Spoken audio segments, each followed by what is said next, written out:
So ఒక ఆంటర్ప్రెన్యూర్గానే చెప్పండి, ఈ ఓవరాల్ ఉషా మూల్పురీస్ కిచెన్ సెటప్లో ఈ ప్రాసెస్ అంతట్లో మీకు బాగా కష్టంగా అనిపించింది ఏంటి? కష్టంగా అనేది ఏమీ లేదమ్మా యాక్చువల్గా చెప్పాలంటే. కాకపోతే అన్నిట్లో నేను ఉండాల్సి వస్తుంది అది ఒకటి. అది అలా కాకుండా ఒక ప్రొఫెషనల్గా ఒక ఎంటర్‌ప్రెన్యూర్‌గా అవ్వాలంటే ఏ వింగ్‌కి ఆ వింగ్‌ని మనం రెడీ చేసి పెట్టాలి. అన్నీ మనమే చేద్దామంటే ఒక ఎంటర్‌ప్రెన్యూర్ అవ్వరని నేను అనుకుంటున్నాను. ఎందుకంటే మనం ఇంకో చోట పెట్టాలన్నా అందుకు దాని ప్రకారంగా నేను మిగతా వాళ్ళందరినీ ట్రైన్ చేస్తున్నాను. అంతేగాని ఈ డిపార్ట్మెంట్ కష్టం, ఆ డిపార్ట్మెంట్ కష్టం, దేనికి ఉండే ప్రాబ్లం దానికే ఉంటుందమ్మా. అన్నీ చూసుకోవాలి, అన్నిటిని అందరినీ ట్రైన్ చేసి పెట్టాలి అంతే. ఫస్ట్లో స్టార్టింగ్లో కొంచెం అన్ని ఛాలెంజెస్ ఉంటాయి కదా. నేను స్ట్రిక్ట్గా ఉంటాను, అది అవతల వాళ్ళు యాక్సెప్ట్ చేయాలి. నేను స్ట్రిక్ట్గా ఉండకపోతే అవ్వదు వర్క్.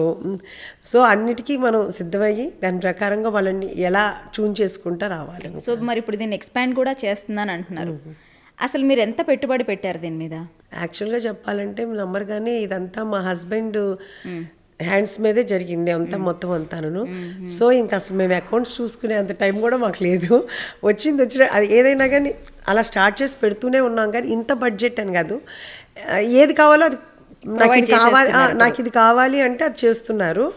ఎంత అయింది అనేది నేను ఇప్పుడు దాకా అకౌంట్స్ అయితే చూడలేదమ్మా. ఓకే, అంటే బ్రేక్ ఈవెన్ అయిందని చెప్పారా కృష్ణప్రసాద్ గారు? బ్రేక్ ఈవెన్ అయ్యింది అనేది చెప్పలేదు, కానీ నాకు తెలుసు కదా బ్రేక్ ఈవెన్ అయింది.